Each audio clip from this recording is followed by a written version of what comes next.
ഈ സുധാകരന്മാരെല്ലാം പ്രശ്നക്കാരാണല്ലേ? അതെ. പിന്നെ അമ്പലപ്പുഴയിൽ ജി സുധാകരനും കേരളത്തിൻ്റെ വടക്കേ അറ്റത്ത് കെ സുധാകരന് കേരള രാഷ്ട്രീയത്തിലേക്ക് തന്നെ മടങ്ങണം. കാരണം അത് സുധാകരന് ഈ തന്നെ പലപ്പോഴും പല രീതിയിൽ ഒതുക്കി എന്നുള്ളത് കൊണ്ടാണ് വീണ്ടും അദ്ദേഹം ശക്തനായിട്ട് രംഗത്ത് വന്നിരിക്കുന്നത്. സുധാകരൻ്റെ നീക്കം വിജയിക്കുമോ? കെ സുധാകരൻ്റെ നീക്കം വിജയിക്കുമോ എന്ന് ചോദിച്ചാൽ നമുക്ക് ഒറ്റ ഉത്തരം പറയാൻ പറ്റില്ല. കാരണം സുധാകരൻ മാത്രമായിട്ടിങ്ങ് പോന്നാൽ ബാക്കി എം പിമാർ എന്ത് ചെയ്യും എന്നുള്ളതാണ് അവിടുത്തെ പ്രശ്നം. ബാക്കി ഇപ്പം എം പിമാരെല്ലാവരും കേരളത്തിൽ വന്ന് MLA ആവാൻ, അങ്ങനെ ജനങ്ങളെ സേവിച്ച് മന്ത്രിയായി നിന്നുകൊണ്ട് കഴിയുന്നത് മുഖ്യമന്ത്രി പദത്തിൽ വരാനെത്തുക, ഇല്ലെങ്കിൽ ഉപമുഖ്യമന്ത്രി എന്നുള്ള പദമെങ്കിലും കിട്ടുമെങ്കിൽ അത് നോക്കുക, ഇങ്ങനെയൊക്കെയുള്ള ചിന്തകളിലാണ് പല എം പിമാർ നിൽക്കുന്നത്. കാരണം ഡൽഹിയിൽ ഈ കോൺഗ്രസ് എം പിമാർക്ക് യാതൊരു വിലയുമില്ല. രാഹുൽ ഗാന്ധിക്ക് തന്നെ വിലയില്ലാത്ത കാലമാണ്. അപ്പോൾ പിന്നെ അതിൻ്റെ കീഴിലിരിക്കുന്ന എം പിമാർക്ക് എന്ത് വിലയാണ്? പ്രത്യേകിച്ച് കേരളത്തിൽ നിന്ന് പോകുന്ന എം പിമാർക്ക് ഇംഗ്ലീഷിലോ ഹിന്ദിയിലോ ഉള്ള സംസാരം തന്നെ വലിയ ബുദ്ധിമുട്ടാണ്. പിന്നെ എഴുതിയൊക്കെ ചിലരൊക്കെ വായിക്കുന്നുണ്ട്. പിന്നെ ഡെസ്കിലടിയാണ് മെയിൻ പണി. രാഹുൽ ഗാന്ധി എന്തെങ്കിലും പറഞ്ഞാൽ ഡെസ്കിലടിക്കുക, KC വേണുഗോപാൽ വല്ലതും പറഞ്ഞാൽ ഡെസ്കിലടിക്കുക, നടുക്കളത്തിലിറങ്ങുക, ഇതൊക്കെയാണ് മെയിൻ പണി. പോസ്റ്റർ വല്ലതും കൊടുത്തിട്ടുണ്ടെങ്കിൽ അത് കൊണ്ടുവന്ന് ഇങ്ങനെ പൊക്കി പിടിക്കുക, ഇങ്ങനെയൊക്കെയുള്ള ജോലികളാണോ ചെയ്തുകൊണ്ടിരിക്കുന്നത്. അപ്പോൾ അവർ മടുത്ത് കാണും. പിന്നെ രണ്ടാമത്തെ കാര്യം, കെ സുധാകരനെ സംബന്ധിച്ചിടത്തോളം അദ്ദേഹം ഒത്തിരി നാൾ ഈ പാർട്ടി ഗ്രാമത്തിൽ അടിയും തൊഴിയും ഇടിയും ബോംബും വെട്ടുകത്തിയും അരിവാളും ഒക്കെ സഹിച്ചു നിന്ന ആളാണ്. കണ്ണൂർ രാഷ്ട്രീയത്തിൽ അവരുടെ നേർക്ക് നിൽക്കാൻ പറ്റിയ ഒരാൾ, തലയെടുപ്പുള്ള ഒരാൾ സുധാകരനെ ഇന്നും അദ്ദേഹമേ ഉള്ളൂ. സണ്ണി ജോസഫ് ഒക്കെ അവിടെ ഉണ്ടെന്ന് പറഞ്ഞാലും സുരക്ഷിതമായ മലയോര അവിടെ ക്രിസ്ത്യൻ വോട്ടുകൾ നേടി ജയിച്ചു പോരുന്നു എന്നുള്ളത് കഴിഞ്ഞ് അവിടെ ഒരു ശബ്ദവും അദ്ദേഹം ഉയർത്താറില്ല, ഒരു ജാഥയും അദ്ദേഹം നയിക്കാറില്ല, ഒരു പ്രകടനവും നടത്താറില്ല, ഒരു പോലീസ് സ്റ്റേഷനിലും ചെന്ന് ആരടാ എൻ്റെ കോൺഗ്രസ്സുകാരനെ പിടിച്ചു വെച്ചത്, ഇറക്കി വിടറാ എന്ന് ചോദിക്കാറില്ല.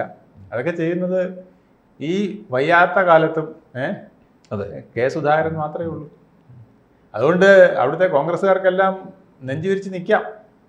എന്തെങ്കിലും സംഭവിച്ചാൽ സുധാകരനേട്ടനുണ്ട്, അവിടെ എത്തിയിരിക്കും. പോലീസ് സ്റ്റേഷനെങ്കിൽ പോലീസ് സ്റ്റേഷൻ, പാർട്ടി ഗ്രാമമെങ്കിൽ പാർട്ടി ഗ്രാമം, കളക്ടറേറ്റെങ്കിൽ കളക്ടറേറ്റ്, അവിടെ വന്ന് വെല്ലുവിളിച്ചുകൊണ്ട് ഇറക്കി വിടറ ആ കോൺഗ്രസ്സുകാരെ എന്ന് പറയാൻ, ഗർജിക്കാൻ ഒരൊറ്റ സിംഹമേ ഉള്ളൂ വടക്കോട്ട്, പ്രത്യേകിച്ച് കണ്ണൂർ. അത് കെ സുധാകരനാണ്. അതുകൊണ്ട് ആളുകൾക്ക് ഇദ്ദേഹത്തിനോട് പ്രിയമാണ്. അദ്ദേഹം MLA ആയാലും MP ആയാലും വോട്ട് കൊടുത്ത് വിജയിപ്പിക്കുകയും ചെയ്യും. ഇതൊന്നും അല്ല പ്രശ്നം. ഇപ്പം കോൺഗ്രസ്സിന് ജയിക്കുമെന്നുള്ളൊരു കണ്ടീഷൻ പൊതുവെ വന്നിരിക്കുന്നു. തദ്ദേശ ഭരണ സ്ഥാപന തിരഞ്ഞെടുപ്പ് കഴിഞ്ഞപ്പം എല്ലാവർക്കും മനസ്സിലായി കോൺഗ്രസ് എന്തായാലും അറ്റപ്പറ്റയായാലും ഇത്തവണ സീറ്റ് പിടിക്കും. 80 സീറ്റാണ് ഇപ്പോൾ ഉള്ളത്, 100 പിടിക്കുമെന്ന് പറയുന്നുണ്ടെങ്കിലും കുഴപ്പമില്ലാത്ത വിധത്തിൽ ഒരു 10 സീറ്റിൻ്റെ മാർജിൻ 80-ന് അടുപ്പിച്ചൊക്കെ പിടിച്ച് അവർ ഭരണം പിടിക്കാൻ സാധ്യതയുണ്ടെന്നുള്ളതാണ് പൊതുവെയുള്ള വിലയിരുത്തൽ. ഇനി എത്ര അടി കൂടിയാലും തൊഴി കൂടിയാലും ജനങ്ങൾ ഇതിനേക്കാൾ അപ്പുറം CPM-ൻ്റെ ഭരണത്തെ വെറുത്തു കഴിഞ്ഞു എന്നുള്ള ഒരു നിഗമനത്തിലാണ് കേരളത്തിലെ ജനത മൊത്തം.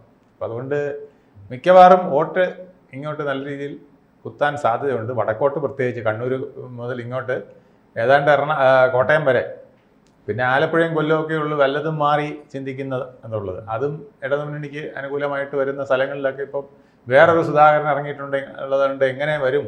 അമ്പലപ്പുഴ സുധാകരൻ്റെ ആ തലയെടുപ്പിൽ ഇനി എങ്ങനെ പോകുമെന്ന് പറയാൻ പറ്റില്ല. അപ്പോൾ അതുകൊണ്ട് കോൺഗ്രസിന് പൊതുവെ അനുകൂലമുള്ള ഒരു കാലമാണ്. അപ്പം അനുകൂലമുള്ള കാലത്ത് ഇത്രയും നാൾ പാർട്ടിക്ക് വേണ്ടി ത്യാഗം ചെയ്ത എനിക്കൊരു MLA ആവണ്ടേ? MLA ആയിക്കഴിഞ്ഞാൽ പിന്നെ എന്താണ്? ഇനിയൊരു അംഗത്തിന് ബാല്യമില്ല. കാരണം ഈ 5 വർഷം ഒരു ടേം മുഖ്യമന്ത്രിയെങ്കിലും ആയില്ലെങ്കിൽ ജീവിതത്തിൽ ഇനി മുഖ്യമന്ത്രിയായിട്ട് മരിക്കാനൊക്കില്ല. സുധാകരൻ കേരള രാഷ്ട്രീയത്തിലേക്ക് വന്നാൽ, വിജയിച്ചു വരികയും UDF അധികാരത്തിൽ വരികയും ചെയ്താൽ മന്ത്രി പദവി കൊടുക്കണ്ടേ? മുഖ്യമന്ത്രി പദവി അല്ലാതെ വേറൊന്നും ഇനിയിപ്പോൾ കൊടുക്കാൻ പറ്റില്ലല്ലോ. കാരണം അദ്ദേഹം KPC പ്രസിഡന്റ് ആയിരുന്ന ആളാണ്, മുതിർന്ന നേതാവാണ്. പാർട്ടിയെ ഞാൻ ഈ പറഞ്ഞ രീതിയിലെല്ലാം കണ്ണൂർ പടവെട്ടി നയിച്ചുകൊണ്ടിരുന്ന ആളാണ്. കേരളത്തിൽ കേഡർ സംവിധാനം, സെമി കേഡർ സംവിധാനമെങ്കിലും ഉണ്ടാക്കണം എന്ന് പറഞ്ഞത് ഒരുപാട് പയറ്റിയതാണ്. പക്ഷേ കേരളത്തിലെ കോൺഗ്രസ്സുകാർക്ക് ഇതിനൊന്നും താല്പര്യമില്ലാത്തതുകൊണ്ടാണ്. അല്ല, അങ്ങനെ സുധാകരൻ അങ്ങനെ മുഖ്യമന്ത്രി പദത്തിലേക്ക് വന്നു കഴിഞ്ഞാൽ പിന്നെ രമേശ് ചെന്നിത്തലയുടെ ജീവിതം വ്യർത്ഥമായി പോകത്തില്ല. പിന്നെ വി ഡി സതീശൻ്റെതോ? വി ഡി സതീശന് ഇനിയും ഊഴമുണ്ട് എന്ന് കരുതാം. അല്ല, ഊഴമില്ലെന്നേ, അതാ പ്രശ്നം. ഇപ്പം 5 വർഷം ഇപ്പൊ ഇങ്ങനെ കിട്ടി, അടുത്ത വീണ്ടും 5 വർഷം തുടർച്ച കിട്ടണമെന്നില്ല. കേരളത്തിൽ ഇങ്ങനെ പിണറായി വിജയൻ ഒരു ലോട്ടറി അടിച്ച പോലെ എല്ലാവർക്കും കിട്ടണമെന്നില്ല. പിണറായി വിജയന്റെ സാധ്യത വന്നത് എങ്ങനെയാണ്? 20% വോട്ട് BJP പിടിക്കാൻ തുടങ്ങിയപ്പോഴാണ് ഈ സാധ്യത വന്നത്. അതിലധികവും കോൺഗ്രസിൽ നിന്ന് പോയ കൊണ്ടുമാണ് വന്നത്. ഇപ്പം കോൺഗ്രസിൽ നിന്ന് പോകുന്നതെന്നും ഇപ്പം മാർക്സിസ്റ്റ് പാർട്ടിയിൽ നിന്നും BJPയിലേക്ക് പോയിക്കൊണ്ടിരിക്കുകയാണ്.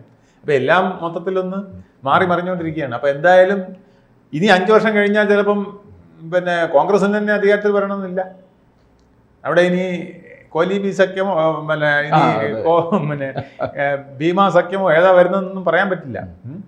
അപ്പോൾ ഇനി അടുത്ത തെരഞ്ഞെടുപ്പ് എന്ന് പറയുന്നത് തൃശങ്കൂലാണ്. അപ്പോൾ അവിടെയൊന്നും സുരക്ഷിതമില്ല. അപ്പോൾ പിന്നെ ഇനി എത്തപ്പോഴാണ്? അതും കഴിഞ്ഞ് 5 വർഷം കഴിഞ്ഞ് 10 വർഷം കഴിഞ്ഞിട്ടാണ്.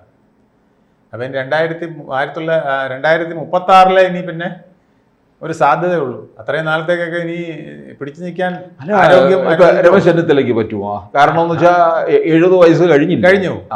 അപ്പം അതിനേക്കാൾ മോശമായ അവസ്ഥയാണ് കെ സുധാകരന്. അല്ല, 36 എന്നൊക്കെ പറയുമ്പോൾ അതുവരെയും കോൺഗ്രസ് പോകുമോ കേരളത്തിൽ? അങ്ങനെയുള്ള ഒരു ചോദ്യമുണ്ട്. അത് വളരെ പ്രസക്തമായ ചോദ്യമാണ്. ഒരു ഇലക്ഷൻ കൂടെ കഴിഞ്ഞാൽ കോൺഗ്രസ് വിതറവേ എന്ന് പണ്ട് EMS പറഞ്ഞ പോലെ ആവും. കോൺഗ്രസ് വിൽ വിതറവേ. പലതവണ അധികാരത്തിൽ വന്നില്ലെങ്കിൽ തീർന്നു. അതാണ്, ഇത്തവണ അധികാരത്തിൽ വന്നില്ലെങ്കിൽ വിതറവേ ആയി പോകും. ചിലപ്പോൾ അതെ, ഇങ്ങനെ പൊട്ടിപ്പിരിഞ്ഞ് പലതായി പോകുന്ന അവസ്ഥ വരും.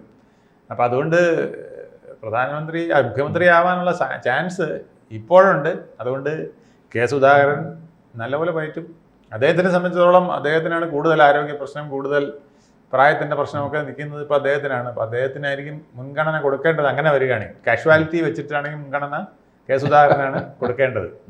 അപ്പം അതുകൊണ്ടാണ് അദ്ദേഹം ഫേസ്ബുക്കിലൊക്കെ ഇട്ടിരിക്കുന്നത്, ഞാൻ കോൺഗ്രസിൻ്റെ ആത്മാവ് രക്ഷിച്ച ആളാണ്, ജീവൻ രക്ഷിച്ച ആളാണ്. കോൺഗ്രസിൻ്റെ കൊടി ഇവിടെ പാർട്ടി ഗ്രാമത്തിൻ്റെ അടുത്തൊക്കെ കൊണ്ട് വെക്കാൻ എനിക്ക് മാത്രമേ കഴിയുള്ളൂ എന്നൊക്കെ അദ്ദേഹം പറഞ്ഞത് വാസ്തവമാണ്, ശരിയാണ്. പക്ഷേ അവിടെ നമ്മുടെ മിസ്ത്രിയും പാർട്ടിയെല്ലാം സമ്മതിക്കുമോ? ഹൈക്കമാൻഡ് സമ്മതിക്കുമോ എന്നുള്ളതാണ് വലിയ പ്രശ്നം. കാരണം KC വേണുഗോപാൽ കേരളത്തിൽ തന്നെയാണ് ഇപ്പോൾ. അതെ, KC വേണുഗോപാൽ ഈ ഇങ്ങനെ ഊഴം കാത്തിരിക്കുകയാണ്. കാരണം ഇവർ 3 പേരും കൂടെ അടിച്ചാൽ, അല്ലെങ്കിൽ മിനിമം VD സതീശനും രമേശ് ചെന്നിത്തലയെങ്കിലും കൂടെ അടിച്ചാൽ തീരുമാനം അങ്ങോട്ട് വരും. അല്ലെ, KCയിലോട്ട് വരും. ഇനിയിപ്പോ കേരളത്തിൽ അല്ല കേന്ദ്രത്തിൽ നിന്നിട്ട് കഥയില്ല എന്നറിയാം. എല്ലാവർക്കും അറിയാമല്ലോ കേന്ദ്രത്തിൽ നിന്ന് കഥയില്ലെന്ന്. കേന്ദ്രത്തിൽ ഇപ്പോൾ അവിശ്വാസ പ്രമേയം കൊണ്ടുവന്നിട്ട് പോലും അത് നേരെ സംസാരിക്കാൻ പോലും അവിടെ പറ്റുന്നില്ല. ഒരു അവിശ്വാസ പ്രമേയം സ്പീക്കർക്കെതിരെ കൊണ്ടുവന്നു. അതിൽ നല്ല 2 കല്ല് വെച്ച വാചകം പറയാൻ പോലും ആരും ഇല്ല അവിടെ. അതിനുള്ള സൗകര്യവും ഇല്ല. അത് കഴിഞ്ഞിട്ട് ഇന്നലെയും രാഹുൽ ഗാന്ധിയുടെ മൈക്ക് ഓഫ് ചെയ്തെന്ന് പറഞ്ഞുകൊണ്ട് കിടന്ന് കരയുന്നുണ്ട്. അപ്പോൾ സ്പീക്കർ പറയുന്നതായിട്ട് മൈക്ക് ഓഫ് ചെയ്യുന്നത് ഞാനല്ല, എൻ്റെ സ്വിച്ചൊന്നും ഇല്ല, ഞാൻ പറഞ്ഞ വിഷയം സംസാരിക്കുന്നതിന് ഞാൻ പറയുന്ന ആളിനെ ഏർപ്പെടുത്തുമ്പം അയാൾ അല്ല സംസാരിക്കുന്നത്, വേറെ ആരെങ്കിലും ഇടയ്ക്ക് കയറി സംസാരിച്ചാൽ ചിലപ്പം മൈക്ക് ഓഫായി പോകുന്നതിന് ഞാൻ ഉത്തരവാദിയല്ല. ആരെയാണോ ഞാൻ വിളിക്കുന്നത് അവർ സംസാരിക്കണം. അതാണ് ഈ സഭയുടെ കീഴ്വഴക്കം. അതനുസരിച്ച് എന്തെങ്കിലും ചിലപ്പോൾ മൈക്ക് ഓഫായി പോകും. എൻ്റെ കയ്യിലല്ല സ്വിച്ച്, അതവിടെ ഇലക്ട്രീഷ്യൻ്റെ കയ്യിലാണ് സ്വിച്ച് ഇരിക്കുന്നത് എന്ന് അദ്ദേഹം പറയുകയുണ്ടായി. അപ്പോൾ അതുപോലെ സംസാരിക്കാൻ തന്നെ വിഷമമുള്ളൊരു കാലത്താണ് അവിടെ നിൽക്കുന്നത്. അപ്പോൾ അതുകൊണ്ട് ഇവിടെ അങ്ങനെയല്ല. അടുത്ത 5 വർഷത്തേക്ക് നല്ല കൊടിവെച്ച കാറിൽ നെല്ലിപ്പലയെ കയറിയ ഖജനാവിൽ നിന്ന് ഈ കെ സുധാകരന് അനാരോഗ്യ പ്രശ്നമുണ്ടോ? ശരിക്കും പറഞ്ഞു അദ്ദേഹത്തിന് അനാരോഗ്യ പ്രശ്നമുണ്ട്. കോൺഗ്രസിൽ അങ്ങനെ നോക്കുമ്പോൾ പലർക്കും ഉണ്ട്. അല്ല, അത് നമുക്കറിയാമല്ലോ. ഈ ഒരു 60 വയസ്സ് കഴിഞ്ഞാലൊക്കെ എല്ലാവർക്കും അനാരോഗ്യ, ഇപ്പോഴത്തെ ലൈഫ് സ്റ്റൈൽ ഡിസീസ് വരാൻ സാധ്യത കൂടുതലാണ്. വലിയ അനാരോഗ്യ പ്രശ്നം ഇരിക്കുന്നത് ശിവൻകുട്ടിതാണ് വീണ്ടും നിയമത്തിൽ മത്സരിക്കുന്നു. കാരണം ഈ അനാരോഗ്യ പ്രശ്നം ഉണ്ടെങ്കിലും ഒരു സ്റ്റേജ് കഴിഞ്ഞാൽ പിന്നെ ഇതിനൊക്കെ ആളുണ്ടെന്നേ പൊക്കിക്കൊണ്ട് നിൽക്കാനും എടുക്കാനും. പിന്നെ ഒരു 6 മാസത്തിലൊരിക്കൽ എണ്ണത്തോണി കിടന്നൊന്ന് തടവി ഇറങ്ങി കുറച്ച് ദിവസത്തേക്ക് ഒരു റിജുവനേഷൻ ബോഡിയൊക്കെ ആയിട്ട് നിൽക്കാനും.